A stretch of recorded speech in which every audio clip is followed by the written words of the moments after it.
gunned down by my stepfather in my own house. Drenched in blood and shaking, I stumbled into the darkness, pleading for help.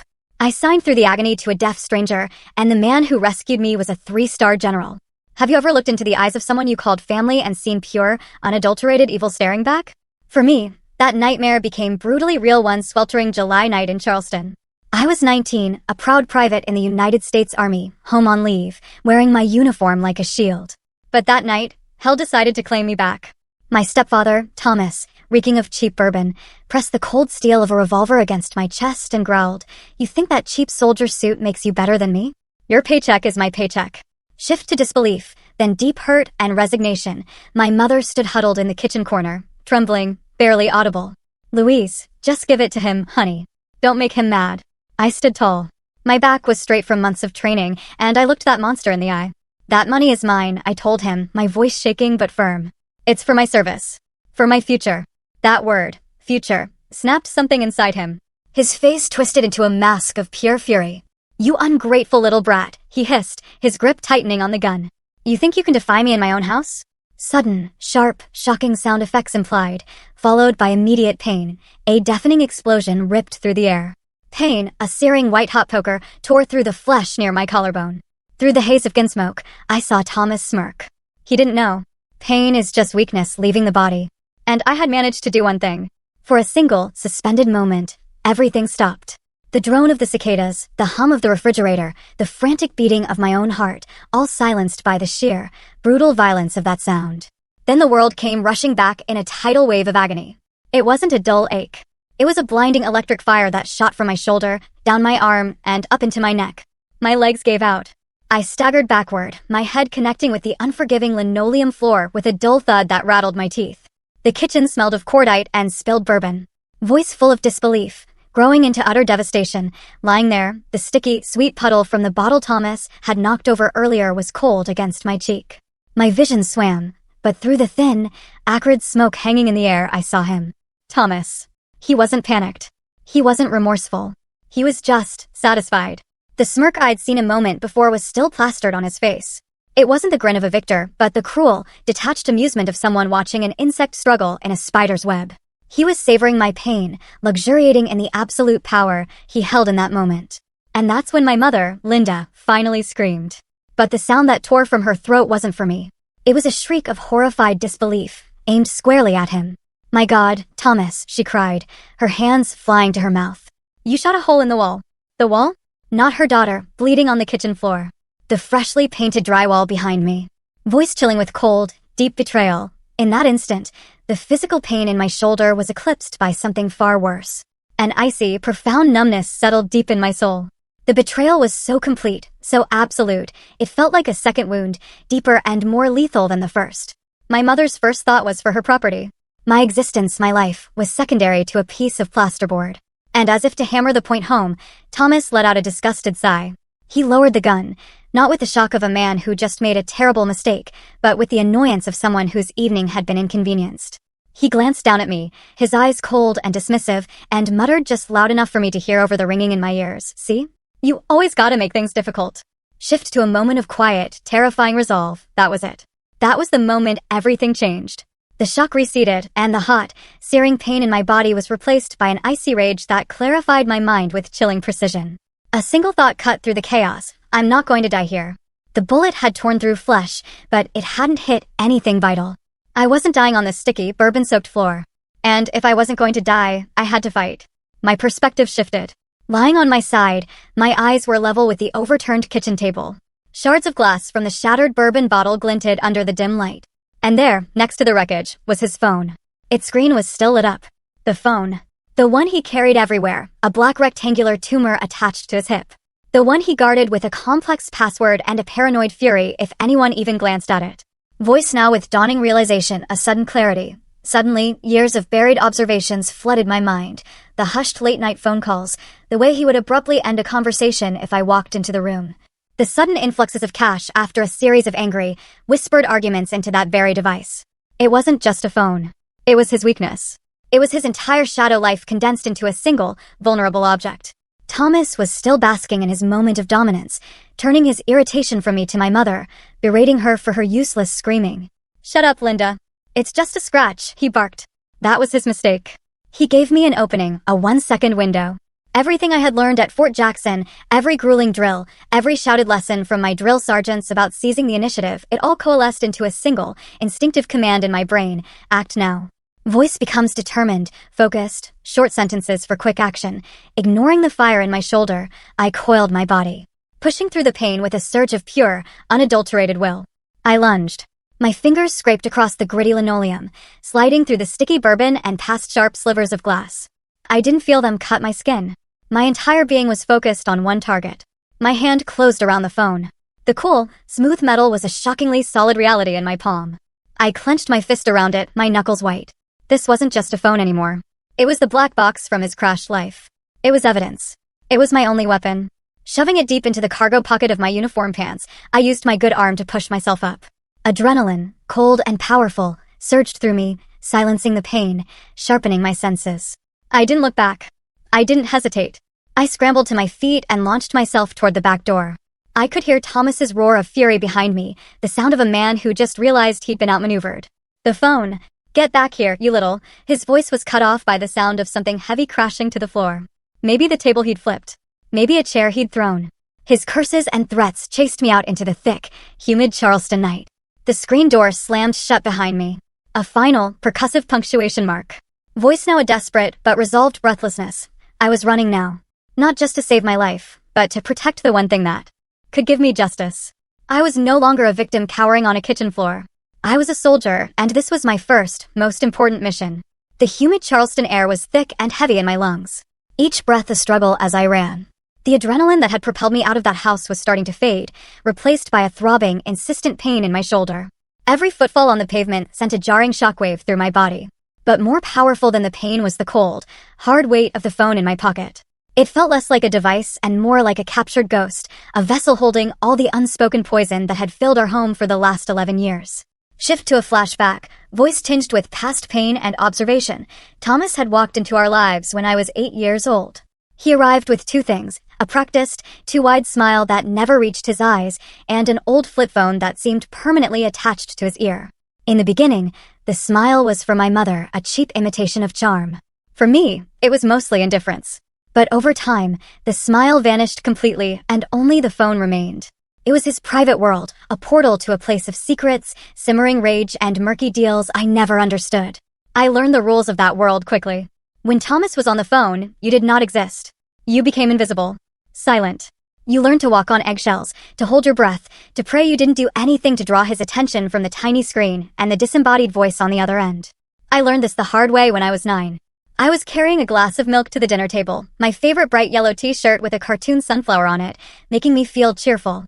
He was in the middle of a tense, hushed call, his back to me. My foot caught on the edge of the worn-out rug, and the glass tumbled from my hands, shattering on the floor in a splash of white. He didn't yell. He didn't hit me. What he did was far worse. He ended his call, turned around with an unnerving calm, and looked at the mess. Then he looked at me. "Get your shirt," he said, his voice flat. He made me take it off. Then he forced me to get on my hands and knees and sop up the sticky, curdling milk with that yellow t-shirt. He watched, silent and impassive, as I scrubbed until the fabric was shredded and the sunflower was an unrecognizable gray smear. He made me destroy something I loved as punishment for a simple mistake, just to prove he could. He didn't just want to control my actions. He wanted to own my joy, to extinguish any spark he saw in me. Voice now heavy with lingering sadness and resentment. I used to have a voice. My elementary school music teacher, Mrs. Gable, said I had perfect pitch. She encouraged me to try out for the Charleston Youth Choir, a prestigious group that performed at the holidays. For weeks, I practiced. I sang in my room, in the shower, walking home from school. It was the first thing that had ever felt truly mine. The day of the audition, a sunny Saturday morning, I woke up buzzing with nervous excitement. But when I went to leave my room, the door wouldn't open. It was locked from the outside. Thomas claimed he'd misplaced the key. "Just a silly mistake," he said through the door, his voice dripping with false sympathy. I heard the front door close, heard his truck rumble to life and drive away with my mother beside him. I pounded on the door, screaming until my voice was raw, until my throat burned and my knuckles were bruised. They came back hours later from an emergency shopping trip. He casually unlocked the door, dangling the key from his finger. "Oh, here it is," he said, his eyes empty of all emotion. "Guess you missed your little singing thing, huh?" I never sang again after that. Not where he could hear me. Voice shifts to a painful resignation about her mother, and my mother. My mother was a master of silence. Her silence was a thick, suffocating blanket that she wrapped around our house. She was silent when Thomas would throw my plate against the wall if he decided my dinner was too salty. She was silent when he found my diary, read my most private thoughts aloud to his drinking buddies, and laughed at my childish crushes. Her silence wasn't a shield to protect me. It was a wall to protect him. I was 13 when I finally got the courage to confront her. We were alone in the kitchen, the air still and quiet. "Mom," I whispered, my voice trembling. "Why'd you let him do this to me?" She wouldn't look at me. She just kept staring out the window at the dying azaleas in our backyard. "He has his own demons, Louise," she said, her voice thin as a thread. You don't poke a sleeping bear." In that moment, I understood. My mother wasn't just afraid of the bear. She had become its zookeeper, and I was the one living inside the cage. Voice grows in intensity, leading to a turning point. The final straw wasn't a single event, but a slow, grinding erosion of my soul that culminated when I was 16. Thomas found the army recruitment poster I kept hidden under my mattress. To him, it wasn't a dream of a better life. It was an act of treason. He saw it as me planning an escape, an abandonment of the family unit he ruled with an iron fist. He flew into a rage that was terrifying even for him. He ripped the poster of the smiling soldier from my hands, tearing it into tiny pieces, spitting that I was trying to betray the family. In his fury, he shoved me hard. My body hit the drywall, and the impact of my head left a spiderweb crack in the plaster right at eye level. That night, lying in bed, the throbbing in my head subsided. But I couldn't stop staring at that crack. It was a jagged, dark line against the pale yellow paint, like a frozen bolt of lightning. The house was silent again. The bear was sleeping. But I wasn't scared anymore. Looking at that crack, I didn't see damage. I saw a prophecy. That thin, fractured line wasn't just in the wall. It was in our family. It was in my mother's spirit. It was in me. This house, this life. It was all fundamentally broken.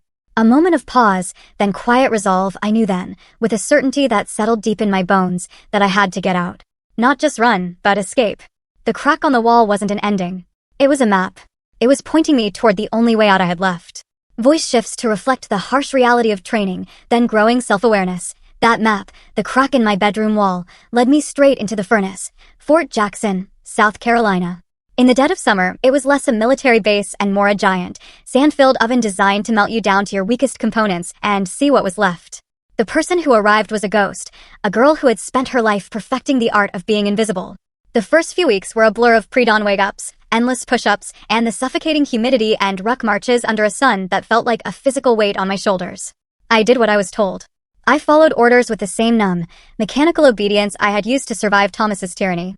I kept my head down, blended in, and prayed no one would notice the deep, gnawing fear inside me. The voice that whispered I wasn't good enough, that I was just as weak as he always said I was. I wasn't fighting. I was just existing on a different battlefield. Then came Drill Sergeant Davis. He was a short, wiry man carved from granite and fury, with eyes that didn't just look at you. They x-rayed your soul and found every single thing you were trying to hide. One afternoon, after a particularly grueling session at the obstacle course, where I'd hesitated at the top of the high wall, he pulled me aside, away from the rest of the platoon. His voice wasn't a shout, which was somehow more terrifying. It was a low, gravelly rasp. "Rogers," he said, his gaze unwavering. "I've been watching you. You do everything you're told. Your boots are shined. Your bunk is tight. But you're empty. You're existing, not fighting. The army doesn't need robots, Rogers. We need thinking warriors." I stood there, heart pounding, expecting to be punished for some unknown failure. Instead, he reached into the cargo pocket of his fatigues and pulled out a worn paperback book. The cover was creased, the pages dog-eared. Extreme Ownership by Jocko Willink. He pushed it into my hands. "Read this," he commanded. Then he leaned in a little closer, his voice dropping even lower. "I read your file. I know where you come from. Your mother told you, don't poke a sleeping bear. That's the philosophy of a prisoner, Rogers. A victim. Here," he said, tapping a finger on my chest, "we teach you how to be the bear." Voice now energized, a sense of intellectual awakening. That night, under the faint glow of my flashlight, long after lights out, I read that book. And it wasn't like reading at all. It was like a controlled detonation going off in my head. The core idea was simple, but revolutionary to me. Take absolute ownership of everything in your world. Not just your actions, but your reactions, your mindset, your future. It wasn't about blaming Thomas for my past. It was about taking responsibility for my own escape. My mother's words had taught me to shrink, to placate, to survive by being small. This book, and the quiet intensity of Drill Sergeant Davis, was teaching me to grow, to confront, to win by being strong. Something inside me shifted. The next morning, I woke up at 0400, a full 30 minutes before the official wake-up call. I went for a run in the pre-dawn darkness, pushing myself until my lungs burned. Not because I was ordered to, but because I wanted to. I started doing extra reps in the weight room, not for Davis, but for me. The discipline stopped feeling like a punishment and started feeling like a tool. Every drop of sweat, every aching muscle, was me forging a new version of myself. I was seizing control of the only things Thomas had never been able to touch, my body and my will. For the first time in my entire life, beneath the suffocating rules and rigid structure of the U.S. Army, I felt completely and utterly free. Voice gains a strategic, almost cold determination. Our training began to pivot from the purely physical to the tactical. We learned land navigation, how to read topographic maps, how to analyze terrain. We were taught to identify enemy strong points, defensible positions, and most importantly, avenues of vulnerability. And as I sat in those sterile classrooms, a strange thing started to happen. I began superimposing the maps of Fort Jackson's training grounds over the blueprint of my own past. I started analyzing Thomas. He wasn't some invincible mythical monster. He was an opponent, and every opponent has weaknesses. His strengths were obvious: brute force, psychological manipulation, and the complicit silence of my mother. But his weaknesses were just as clear if you looked at him with a cold, tactical eye. He was an alcoholic, which meant his judgment was compromised.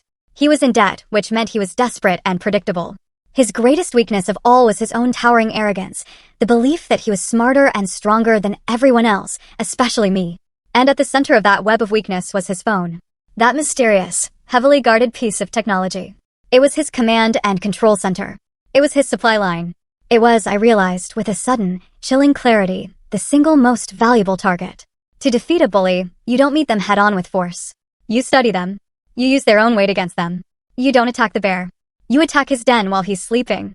Voice becomes precise, focused, as if describing a perfect shot. The final piece of the puzzle clicked into place at the rifle range. The first time I held an M4 carbine, I expected it to feel alien, heavy. It wasn't.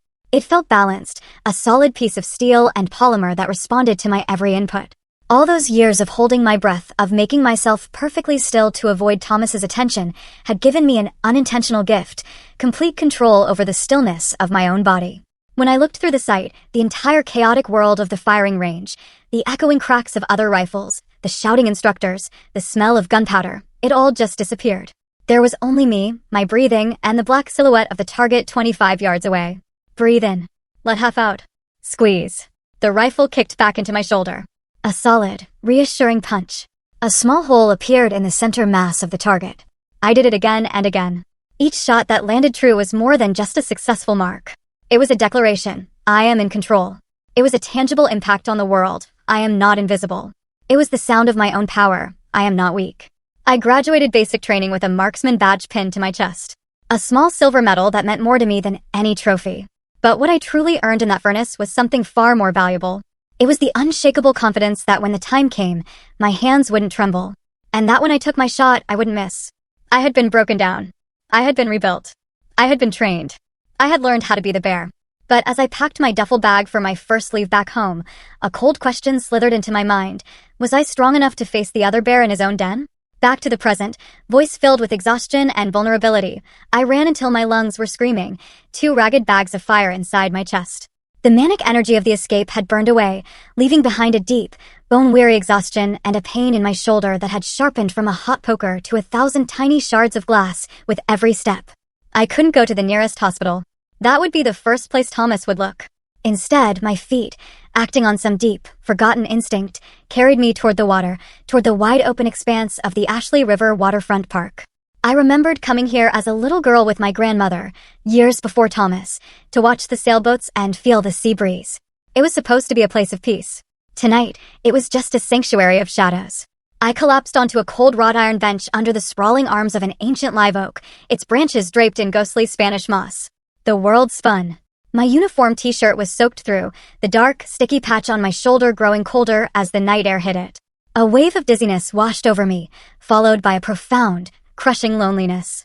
Here I was, in the heart of my own city, surrounded by the familiar scent of salt marsh and pluff mud. Yet I had never felt more invisible, more utterly alone.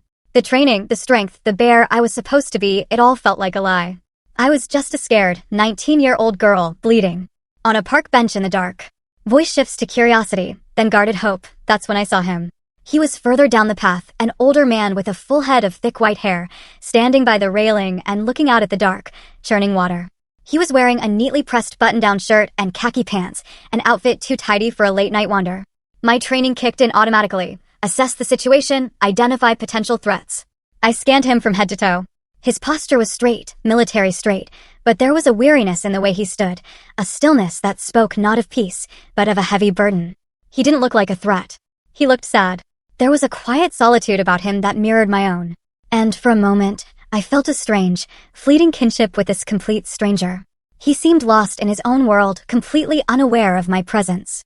I tried to shift my weight on the bench to find a position that didn't send lightning bolts of pain through my shoulder, and a small, involuntary gasp escaped my lips. It was barely a whisper, but in the stillness of the park, it was as loud as a gunshot. The man's head turned. His gaze swept across the park, and then it landed on me. For a long second, he just looked, his eyes taking in my disheveled state, my torn shirt, and finally, the dark stain of blood. I braced myself for the usual reactions: fear, disgust. Maybe he'd just turn and walk away quickly. But his face did none of those things. Instead, his expression softened into one of pure, undiluted concern. He started walking toward me, his steps measured and calm. Voice tight with instinctive fear, then a flicker of desperate hope. My body tensed. Every instinct honed by years of living with Thomas and sharpened at Fort Jackson screamed, danger. I pushed myself back against the bench, my good hand instinctively reaching for the pocket holding Thomas's phone. He saw my reaction immediately. He stopped about 10 feet away, holding up both his hands, palms open in the universal gesture of peace. It was a practiced, disarming movement. Then he did something I didn't expect. He pointed to his own ear and shook his head slowly. He was deaf. The flicker of hope that had ignited in me when I saw the kindness in his eyes was instantly extinguished. Of all the people in the city, the one person who stops is someone I can't even speak to. The sheer, bitter irony of it was almost enough to make me laugh, or maybe cry. I was trapped in a world of silence. And now, so was my only potential rescuer. But then a memory surfaced from the deep recesses of my childhood. My cousin Sarah, who was born deaf. My aunt had taught me a few basic signs when we were kids so we could play together. It was clumsy, childish signing, long forgotten. But maybe it was enough. Voice trembling with effort, then relief. My hands were trembling, partly from shock, partly from the cold seeping into my bones. I slowly, awkwardly, lifted my good hand. I tapped my chest, then made a gesture like a bird's wings fluttering, the sign for hurt. Then I pointed to myself again and brought my fingertips together, pointing them forward, the sign for need. And finally, I held my hand out, palm up. Help. Hurt. Need. Help. The man's eyes, which had been full of patient concern, now widened with surprise. A flicker of recognition passed over his face, and then his expression shifted into one of resolute determination. He signed back, his hands moving with a fluid, confident grace that made my own attempts look like a child's scribbles. He pointed to his eye, then his chest, then formed a hand shape and moved it in a circle over his heart. I understand. He held his hands out, palms down, and moved them in a calming gesture. Stay still. Don't be afraid. I will help. As I watched his hands, a sob I didn't even know was there got caught in my throat. In my attempt to make a sign, my body shifted, and Thomas's phone slipped from my lap, clattering onto the pavement. We both looked down at it. Before I could move, he stepped forward, bent down, and picked it up. For a terrifying second, I thought he would look at the screen, ask questions. But he didn't. He held it for a moment. Then, with a look of profound respect, he simply placed it gently back into my trembling hand, closing my fingers around it. It was a gesture that said, "This is yours. It's important. It's safe." He pulled out his own phone, quickly typed a message, and showed the screen to me. The bright, clean letters glowed in the darkness. Taxi to Roper Hospital. Okay, I just nodded, unable to do anything else. Voice soft with gratitude, finding comfort in a stranger. When the taxi's headlights cut through the darkness of the park a few minutes later, he helped me to my feet. He carefully took my uninjured arm, supporting my weight as we walked toward the curb. His hand was rough and calloused, the hand of a man who had seen a lifetime of work or service. But it was also impossibly warm. And as that warmth seeped through my thin sleeve, it was the first moment of genuine, unconditional safety I had felt in that entire horrific night. It was the hand of a stranger, but it felt more like a lifeline. The emergency room at Roper Hospital was a world away from the humid darkness of the park. It was a pocket of sterile, ordered reality. Bright lights, the clean scent of antiseptic, the quiet, rhythmic beep of a heart monitor somewhere down the hall. For the first time in hours, I could finally breathe. A nurse with kind eyes and efficient hands had cleaned and stitched my wound. The bullet had passed clean through the soft tissue, she'd said. A lucky shot. It didn't feel lucky, but as I lay on the gurney, a warm blanket tucked around me, a profound sense of relief washed over me. It was the feeling of a soldier who has finally reached a fortified position after being pinned down by enemy fire. For a moment, just for a moment, I was safe. The man who brought me here, the stranger from the park, had waited patiently in the hallway.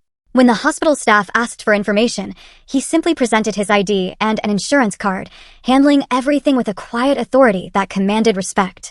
He had introduced himself via a small leather-bound notebook he carried, writing in a neat, decisive script, "My name is Robert." He now sat in a chair beside my bed, the same notebook resting on his knee, a silent, steady presence in the chaos of my life.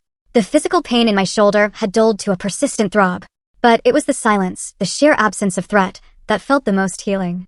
Voice now with a returning focus, a new determination. Then I remembered the weight in the cargo pocket of my uniform pants, the reason I was running. I reached down and pulled out Thomas's phone. It felt cold and heavy in my hand.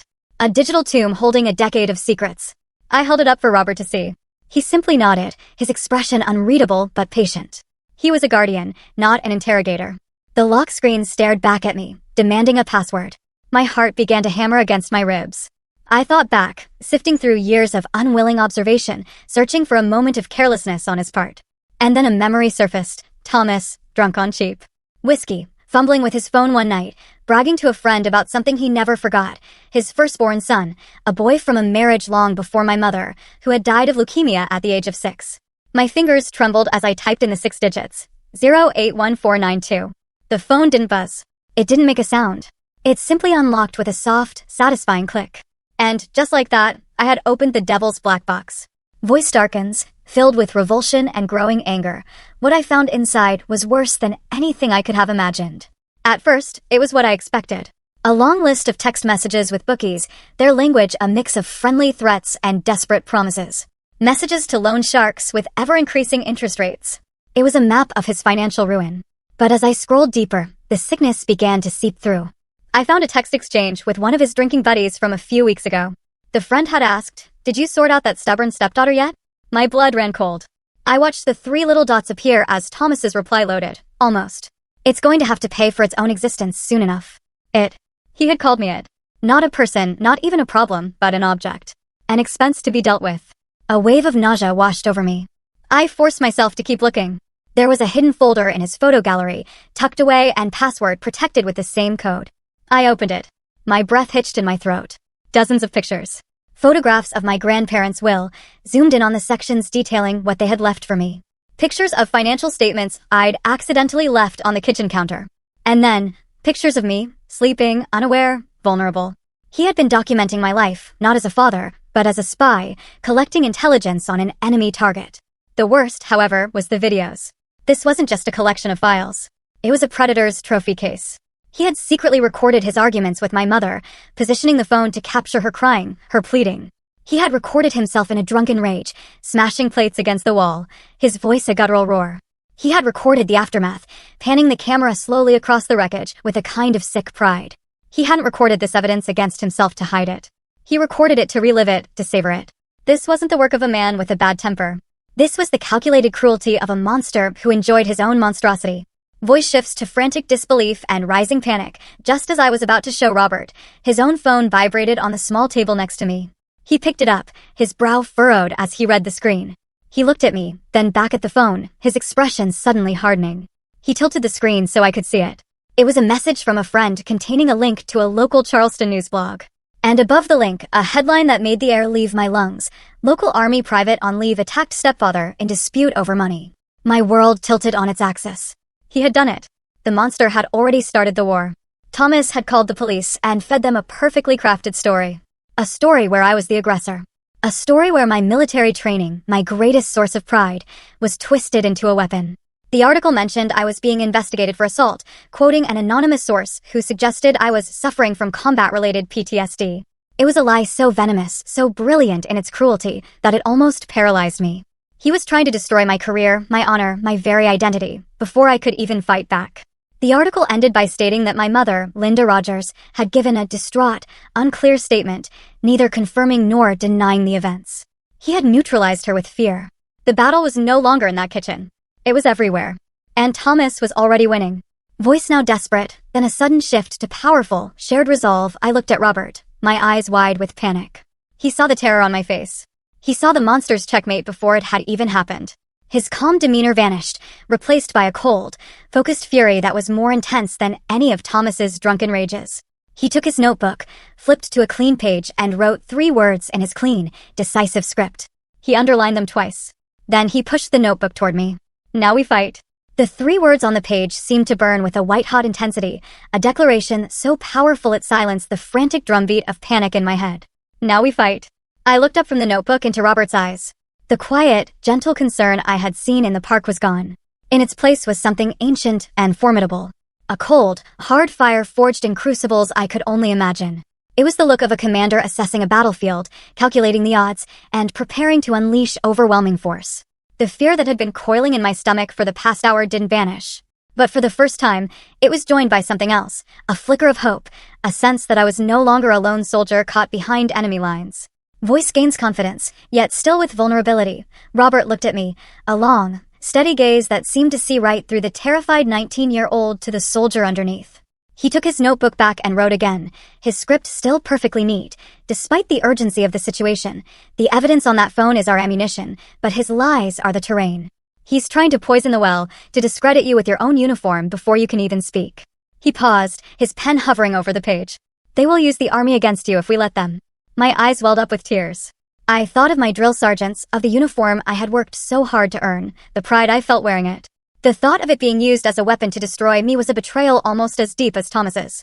I shakily picked up the pen he offered me. My handwriting was a jagged mess compared to his. I don't know what to do, I wrote. He read my words, and his expression softened for just a moment. He reached out and placed a firm, steadying hand on my good shoulder. A simple gesture of reassurance that anchored me in the spinning chaos. Then he took the notebook one last time and wrote a final sentence before the world changed. You don't have to know. You just have to stand your ground. My turn. Voice building to a powerful, shocking reveal. With that, he reached into the back pocket of his khaki pants and pulled out a worn leather wallet. I thought he was going to get some cash, maybe for a vending machine coffee. He didn't. He bypassed the bills and cards, flipping to a clear plastic window. He carefully slid out a single laminated card and placed it on the crisp white hospital blanket in front of me. It was a military ID. My breath caught in my throat. I leaned forward, my eyes struggling to focus on the text under the seal of the Department of the Army. And then I saw it, the name printed in stark, official capital letters, Callahan, Robert J. And beneath it, the rank that made my heart stop, Lieutenant General. Below the rank, 3 silver stars were emblazoned on the card, shining like distant, powerful constellations under the fluorescent hospital lights. Lieutenant General. A 3-star general. The quiet, kind, deaf man who had found me bleeding on a park bench wasn't just a veteran. He was one of the highest-ranking active duty officers in the entire United States Army. I looked from the card back to his face, my mind struggling to reconcile the 2 realities. He saw the shock and disbelief in my eyes. He gave me a small, sad smile and signed with a swift, almost imperceptible movement. I was on leave. He paused. Then his hands moved again, this time with a sharp, cutting finality, but my leave is now over. Voice now urgent, commanding, reflecting the general's power. For the next hour, my small, sterile hospital room was transformed into a field command center. General Callahan didn't raise his voice. He didn't need to. His power was in the quiet, deadly efficiency of his actions. He used his phone to send a firestorm of text messages, his thumbs moving with practice speed. A message to his aide. A message to the commanding officer at Fort Jackson, alerting them that a soldier from their training post was under duress. Then he made a call using a text-to-speech app. I could hear the synthesized voice, calm and even, but the words it spoke carried the weight of an artillery strike. This is General Callahan. Get me the Judge Advocate General. There was a brief pause. Then he spoke again, and the words were etched into my memory. I have a private under my protection who has been assaulted on American soil. Her character is being assassinated as we speak. I want a JAG team. Your best. I want them in Charleston before sunrise. Is that clear? He listened, then ended the call. No shouting, no threats, just a clear, concise order that sent shockwaves through the chain of command.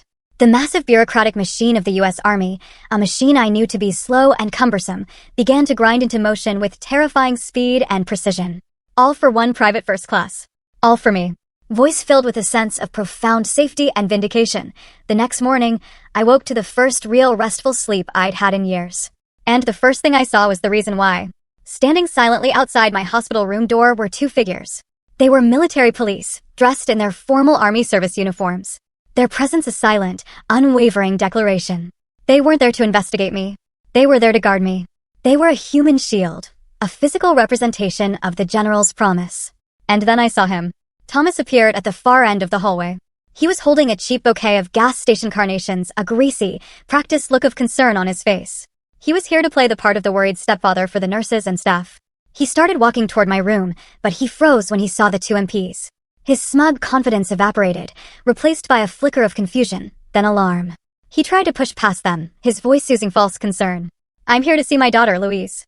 One of the MPs, a sergeant with a jawline that looked like it was carved from granite, didn't even flinch. He simply raised a hand, a gesture that was both polite and an absolute, unbreakable barrier. "Sir, this is a restricted area." Thomas sputtered. "Restricted? What are you talking about? I'm her family." The MP's expression remained perfectly neutral, his voice flat and devoid of any emotion. "Private Rogers is not accepting visitors at this time. You need to leave, sir." For the first time in my entire life, I saw Thomas Walker look exactly what he was, small, powerless, and afraid. The bear had been poked, and now the eagle had answered. Voice now coolly strategic, admiring the efficiency of the team. The 2 days that followed were like living in the calm, focused eye of a hurricane. The world outside was a swirling chaos of Thomas's lies. But inside my guarded hospital room and the adjacent waiting area, a different kind of storm was gathering, one of strategy, precision, and cold, hard facts. General Callahan's promised JAG team had arrived before sunrise, and they weren't just lawyers. They were soldiers armed with briefcases and legal statutes. Leading them was Major Isabella Rossi. She was a compact, sharp-featured woman with dark, intelligent eyes that missed nothing. The team had a nickname for her, the Hammer. And within an hour of meeting her, I understood why. She didn't offer condolences or sympathy. She offered a battle plan. The waiting room, with its faded floral chairs and outdated magazines, was instantly converted into a war room.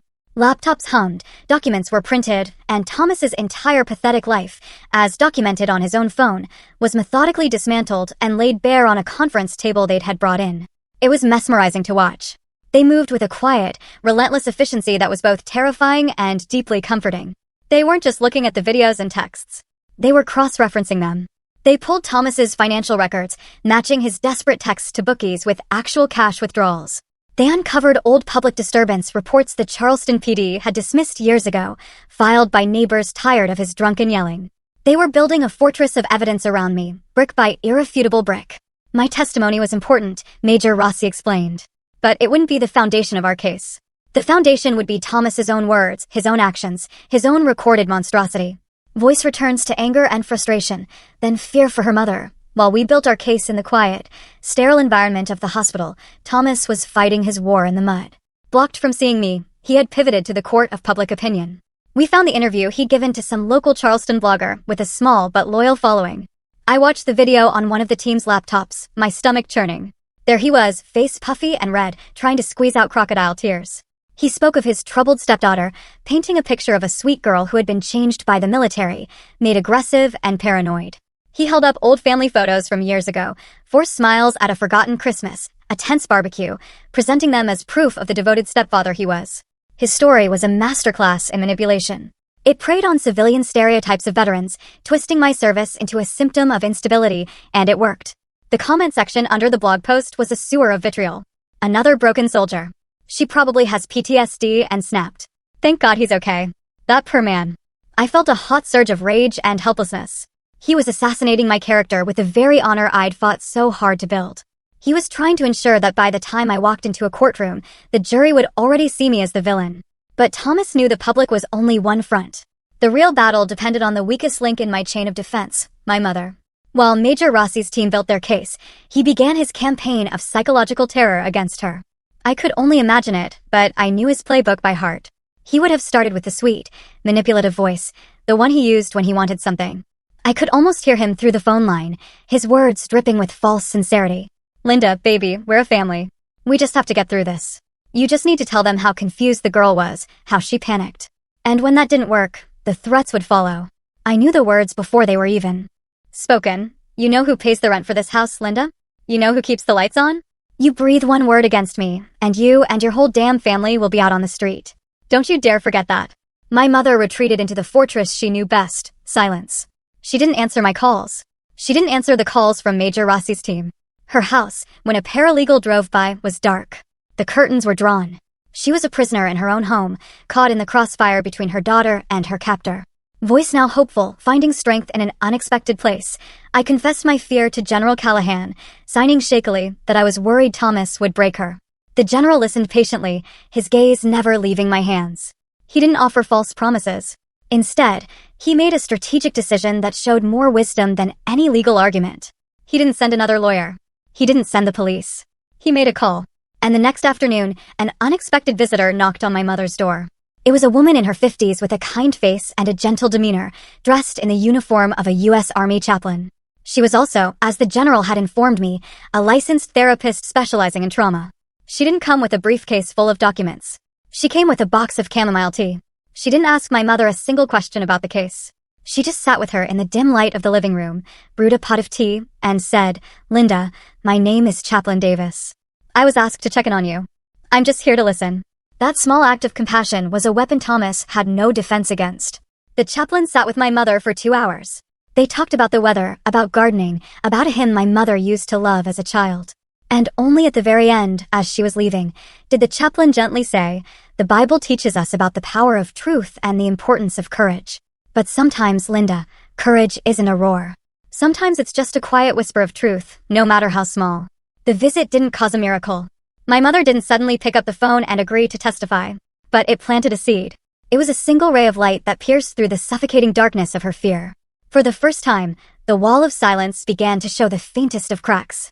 Voice now with unwavering resolve, ready for the confrontation. That evening, Major Rossi and I had our final meeting before the preliminary hearing. All the evidence was organized into binders. Every video bookmarked, every text message highlighted. We were ready. "We have his finances, his pattern of abuse, his own words confessing his motives," Rossi said, her voice calm and confident. She looked up from her files and met my gaze, her expression turning serious. "We have enough to bury him, private. But in a courtroom, facts are only part of the story. The jury will be watching one person more than anyone else." She leaned forward, her voice dropping to a near whisper, each word landing with the weight of a judge's gavel. "Your mother is the key, private. She can either open the door to justice, or she can lock it forever." Voice shifts to powerful, calm confidence, reflecting the soldier she has become. The day of the hearing, I didn't walk into the Charleston County Courthouse. I marched. At my side was General Callahan. We were both in our full Army service uniforms, the formal Class A's. My jacket was perfectly pressed, the brass buttons polished to a high gleam. My hair was pulled back into a tight regulation bun. Every crease, every angle of my uniform was a testament to the discipline that had saved my life. The general was a walking monument to honor. His chest, a testament to a lifetime of service. The rows of ribbons a quiet but powerful story. When we entered the courtroom, a hush fell over the room. The power dynamic had been set before a single word was spoken. Across the aisle, Thomas sat next to his public defender, looking pathetic in a cheap polyester suit that was too tight in the shoulders. He was trying to project the image of a wronged, heartbroken man, but all I could see was a cornered animal sweating under the fluorescent lights. The contrast between us was a physical thing, a chasm of honor versus desperation. He was a man in a costume. I was a soldier in my uniform. When it was my turn to take the stand, I moved with the efficiency I had been taught. I swore the oath, my voice clear and steady. Major Rossi began her questioning, and I recounted the events of that night. I didn't cry. I didn't raise my voice. I delivered my testimony like an after-action report, using the language of a soldier. At approximately 2,100 hours, the subject, Thomas Walker, escalated his verbal aggression, I said, looking directly at the jury. He then brandished a deadly weapon and discharged it, resulting in a non-fatal gunshot wound to my person. Thomas's lawyer tried to dismantle me on cross-examination. He hammered on the PTSD angle, his questions dripping with condescending pity. "Private Rogers," he began. "Isn't it true that the stresses of military training can cause emotional instability?" I held his gaze. I didn't look at the jury or the judge. I looked right at him. "Sir," I said, my voice cutting through the quiet courtroom. "I was trained to face the enemy. I was trained to handle pressure and to run towards the sound of gunfire. I was not trained to be shot by my own family in my own kitchen. There is no training manual for that. A murmur went through the courtroom. The lawyer, flustered, had no more questions. Voice becomes sharper, delivering the killing blow. Then Major Rossi turned to the judge. Your Honor, the prosecution would now like to present the contents of the defendant's phone. This was the moment the battle turned into a slaughter. Rossi systematically presented the evidence from the devil's black box. The projector screen lit up with Thomas's desperate texts to his bookies. Then the sickening photos he'd taken of my grandparents' will. And then, the videos. The courtroom was plunged into a dead, horrified silence as the first video played. It was Thomas, his face bloated and red with rage, screaming at my mother. His voice a guttural roar as he hurled a kitchen chair against the wall.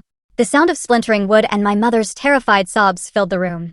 Thomas sat at the defendant's table, his face ashen, a sheen of sweat on his forehead. His lawyer leaped to his feet. Objection, Your Honor. This is irrelevant and prejudicial. The judge, a stern-faced woman who had been watching the proceedings with an unreadable expression, didn't even look at him. She looked at the jury, then at the screen. I believe the jury needs to understand the context for the fear that a key witness has been operating under. Objection overruled. Proceed, Major Rossi. Video after video played. Each one a nail in Thomas's coffin. Each one a testament to the private hell he had created. And finally, the moment of truth arrived. The prosecution calls Linda Walker to the stand. Voice filled with a mix of apprehension, sadness, and quiet strength, my mother looked like a ghost. She was so frail, so fragile as she made her way to the witness stand. She wouldn't look at me. She wouldn't look at Thomas. Her eyes were fixed on the floor, as if the worn pattern of the courthouse linoleum held the answers to the universe. Thomas's lawyer approached her first, his voice gentle and coaxing. Mrs. Walker, he said softly. Was your daughter agitated that night? Yes, my mother whispered, her voice barely audible. And did she get into a physical struggle with your husband? He pressed. My mother hesitated. Her hands were trembling, twisting a crumpled tissue into knots. She looked like she was about to break. That's when Major Rossi stood up. She didn't approach the stand. She stood by the prosecution's table, her voice soft, but carrying an undeniable weight of authority. Mrs. Walker, she said, not unkindly. Linda, please look at your daughter. Slowly, hesitantly, my mother lifted her head. Her eyes met mine across the courtroom. I didn't plead with her. I didn't show anger or pain. I just held her gaze, my uniform a silent testament to the person I had become, in spite of everything. Linda, Major Rossi continued, her voice gentle but firm. Look at that uniform she is wearing. Look at the soldier she has become. Now, please tell the jury the truth. Do you honestly believe that your daughter, Private Louise Rogers, assaulted that man? Voice erupts with raw emotion, a dam breaking. It was as if a spell had been broken. My mother looked at me. Really looked at me. And in that instant, she wasn't Thomas Walker's terrified wife anymore. She was my mother. A dam of fear and silence that had been building for over a decade finally burst. She broke down, her body shaking with gut-wrenching sobs. No, she cried out, her voice raw with anguish and regret. No, she didn't do anything. It was him. It was always him. I was so scared. That was it. That was the moment Thomas's mask of sanity and victimhood was utterly incinerated. He couldn't control himself. The monster was unleashed. He shot up from his chair, slamming both hands down on the table with a deafening crack. You treacherous bitch, he roared, his face a purple mask of pure, undiluted rage. His own words, his own uncontrollable fury, had signed his death warrant. He had exposed the monster for everyone to see. There were gasps from the jury box. The judge's eyes narrowed into slits of cold fury. 2 bailiffs were already moving toward him. The stage of truth had claimed its final victim. And it wasn't me. Voice now quiet, reflective, a profound sense of relief. The judge's gavel came down with a sharp crack, a sound of absolute finality that echoed in the suddenly silent courtroom. Thomas Walker was found guilty on all counts: aggravated assault, illegal discharge of a weapon. The sentence was handed down swiftly, 25 years. As the bailiffs moved in, cuffed his hands behind his back, and led him away, I didn't feel the surge of triumphant joy I had expected. There was no elation, no desire to cheer. There was only a profound, bone-deep sense of relief, as if a 2-ton weight I had been carrying on my shoulders my entire life had just been lifted. And then, in its place, a vast, echoing emptiness settled in. The monster was gone, but the cage he'd built around my life was still there, and its door was now swinging open into a future I had no map for. Justice had been served, but it couldn't erase the scars. After the courtroom cleared, I remained in my seat, the polished wood of the gallery bench cool beneath my hands. General Callahan sat beside me in the quiet, a solid, unwavering presence. He didn't offer words or platitudes. He simply reached over and placed a hand on my shoulder. He looked at me, his eyes full of a deep, knowing empathy, and signed, his movements slow and deliberate. "You did it. You stood your ground." I simply nodded, the first tears of the entire ordeal finally beginning to well in my eyes. They weren't tears of sadness or of joy. They were tears of pure, unadulterated exhaustion. The war was over. Voice shifts to tentative hope, exploring new beginnings. A few days later, a text message lit up my phone. It was from my mother. "Can we meet?" My first instinct was to say no, to protect the fragile peace I was just beginning to feel. But I knew I couldn't.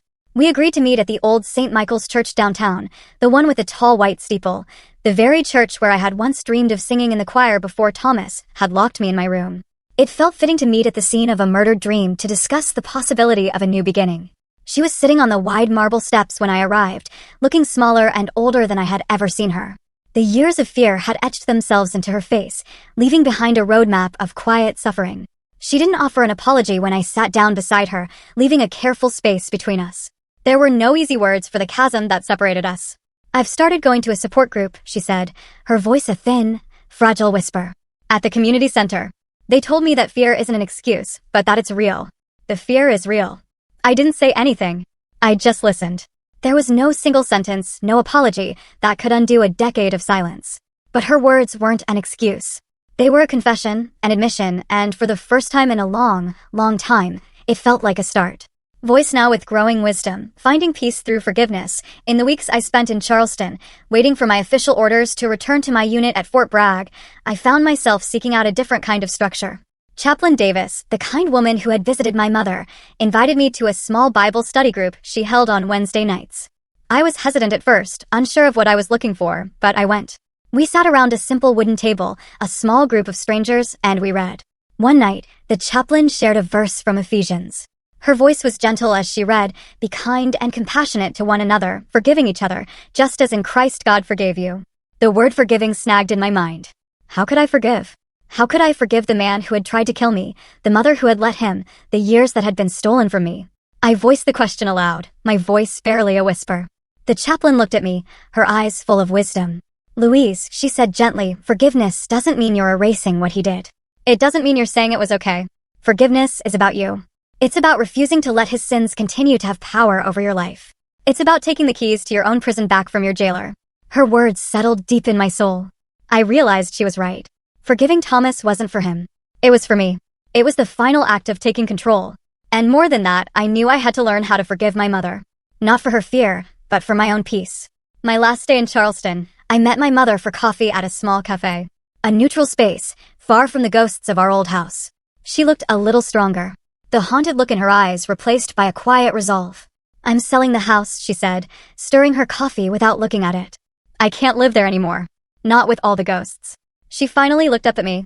"I'm going to get a small apartment, just for me." I nodded slowly. It was the right decision, a clean break. I took a deep breath, knowing what I had to say next was the hardest and most important thing I'd ever say to her. "Mom," I began, my voice steady and clear, just as I'd been trained to make it. "I love you. I want you to know that. But I need time. And I need you to keep going to your meetings. I need you to keep healing for you." It was the first real boundary I had ever set with her.